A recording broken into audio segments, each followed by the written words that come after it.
নমস্কাৰ দেই সকলোকে আপোনালোকৰ মাজলৈ আজি আকৌ আহি গলো আৰু আজি মই বনাবলৈ লৈছো কলডিলৰ এটি ব্যঞ্জন আৰু এই কলডিলটো চাওকচোন ইমান ডাঙৰ নহয় এখেতে অফিচৰ পৰা আহতে বজাৰ পৰা লৈ আহিছিল আৰু দোকানীয়ে কৈছিল খাবলৈ হেনু বহুত বেছি ভাল লাগিব আৰু যেতিয়া মই বাগলিবোৰ গোটেই গুছাই ললো তেতিয়া চাওকচোন একেবাৰে অকণমানি হৈ গল যি নহক এতিয়া মই গোটেইবোৰ ঠিকঠাক কৰি লওঁ আৰু কলডিলটো মই টুকুৰা টুকুৰকৈ কাটি এটা কুকাৰত অকমান সিজিবলৈ দিম এই ভিডিওটো সেই সকলৰ বাবে যি সকলে নেকি কলডিল খাই ভাল পায় কলডিলৰ যিকোনো ব্যঞ্জনে নহওক কিয়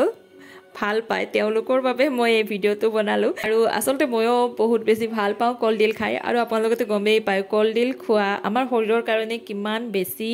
পুষ্টিকৰ হয় আৰু কাৰণ ইয়াত বহুত বেছি ভিটামিন আছে বহুত কিবা কিবি আছে এইবোৰ আৰু ক'বলৈ নাযাওঁ কাৰণ আপোনালোকে গমেই পায় যি নহওক মই গোটেইবোৰ কথা হোৱাৰ পিছত এতিয়া অকমান মিঠাতেল কলডিলখিনি দি সানি ললো আৰু পানীৰে ভালদৰে ধুই ললো মিঠাতেল দিলে হেনো কলা নহয় আৰু এতিয়া কুকাৰটোত গোটেইখিনি সিজিবলৈ দিম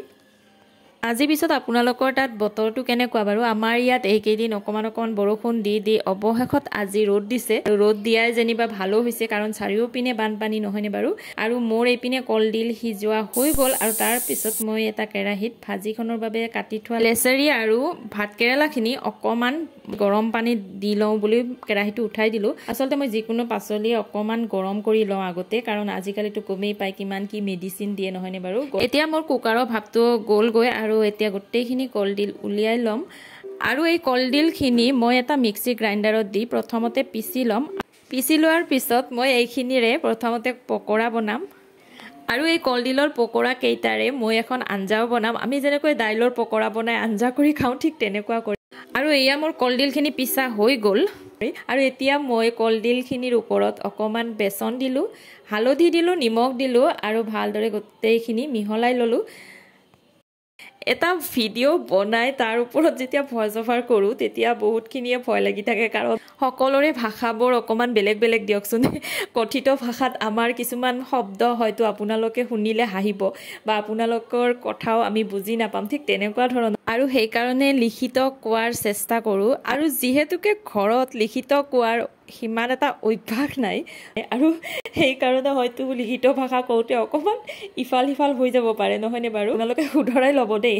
আৰু এতিয়া মোৰ গোটেইখিনি হোৱাৰ পিছত কেৰাহী এটা উঠাই দিলো আৰু ইয়াত পকৰাখিনি আগতে ভাজি ল'ম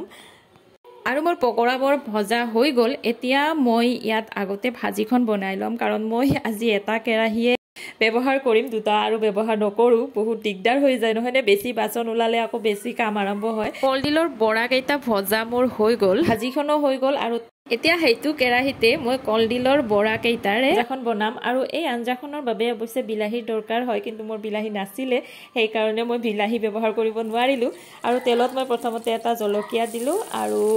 পাঁচফোৰণ দিলো অকমান আৰু এতিয়া মই ইয়াত পিয়াজ নহৰু আদা গোটেইবোৰ ভালদৰে ভাজি ল'ম